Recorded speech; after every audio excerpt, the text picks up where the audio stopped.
কর্মসূচিতে বৈষম্যের প্রতিবাদে প্রতীকী অনশন পালন করছেন সিলেটবাসী। এ নিয়ে আরও জানাতে সিলেটের কোর্ট পয়েন্ট থেকে যুক্ত হচ্ছেন সন্দীপন শুভ। শুভ, জানাবেন প্রতীকী অনশনে সিলেটবাসীর উপস্থিতি কেমন?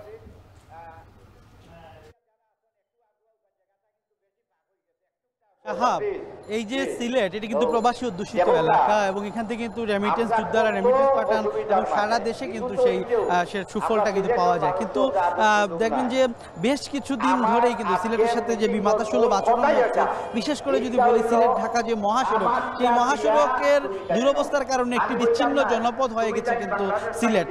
কারণ মাত্র 5 ঘন্টার যে জার্নি বা 5 থেকে 6 ঘন্টার যে ভ্রমণ, সেই ভ্রমণটি করতে গেলে এখন কিন্তু 14 থেকে 16 ঘন্টা প্রয়োজন হয়, অর্থাৎ সড়কপথের বেহাল অবস্থা। এর পাশাপাশি ট্রেন সংকট, মাত্র 2 থেকে 3টা ট্রেন রয়েছে, সেই ট্রেনগুলোতেও কিন্তু অনেক সময় নানা ধরনের যে মেকানিক্যাল বা টেকনিক্যাল প্রবলেম থাকায় এটিও বিলম্বিত হয় এবং পর্যাপ্ত ট্রেন নেই।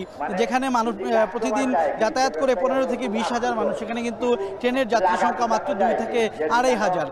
এবং চট্টগ্রামের সাথে যে যোগাযোগ, সেখানেও কিন্তু মাত্র 2টি ট্রেন, বিমানের সাথেও কিন্তু বৈষম্য হচ্ছে। সব মিলিয়ে একটা সবকিছুতেই কিন্তু সিলেটের বৈষম্য, এবং সেই বৈষম্যের প্রতিবাদে আজকে এখানে সর্বস্তরের জনগণ, বিশেষ করে বিভিন্ন জায়গার ব্যবসায়ীরা একত্রিত হয়েছেন এবং একটি অনশন কিন্তু বেলা 11টা থেকে 12টা পর্যন্ত চলছে এখন প্রতীকী অনশন। এবং এর পাশাপাশি সমস্ত দোকানপাট যেগুলো রয়েছে, সেই সকল দোকানপাট কিন্তু প্রতীকী ধর্মঘট হিসেবে বন্ধ রাখা হয়েছে, সব কিছু বন্ধ রাখা হয়েছে।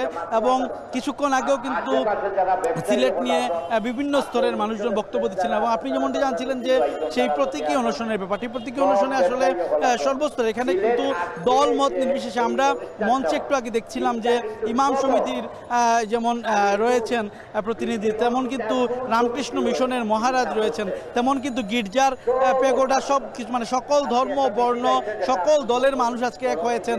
এবং তারা বলছেন, হুঁশিয়ারি দিচ্ছেন যে যদি এই অবস্থা চলমান থাকে, সেক্ষেত্রে কিন্তু তারা পুরোপুরি সিলেটকে ডেডলক করে দিবেন, অর্থাৎ বন্ধ করে দিবেন সিলেটকে, এবং রেমিটেন্স পাঠানো প্রবাসীরা বন্ধ করে দিবেন। এরকম একটি হুঁশিয়ারি কিন্তু তারা দিচ্ছেন। সিলেটের সেই সমস্যাগুলো সমাধান না করা পর্যন্ত কিন্তু তারা মাঠেও থাকার ঘোষণা দিয়েছেন। তো সাহাব, এই ছিল আসলে এই কর্মসূচির আপাতত সর্বশেষ। আমরা হয়তো বা পরবর্তী নিউজে বাকিটা জানাতে পারবো। সাহাব, উন্নয়নমূলক কর্মসূচিতে বৈষম্যের প্রতিবাদে প্রতীকী অনশন পালন করছেন সিলেটবাসী।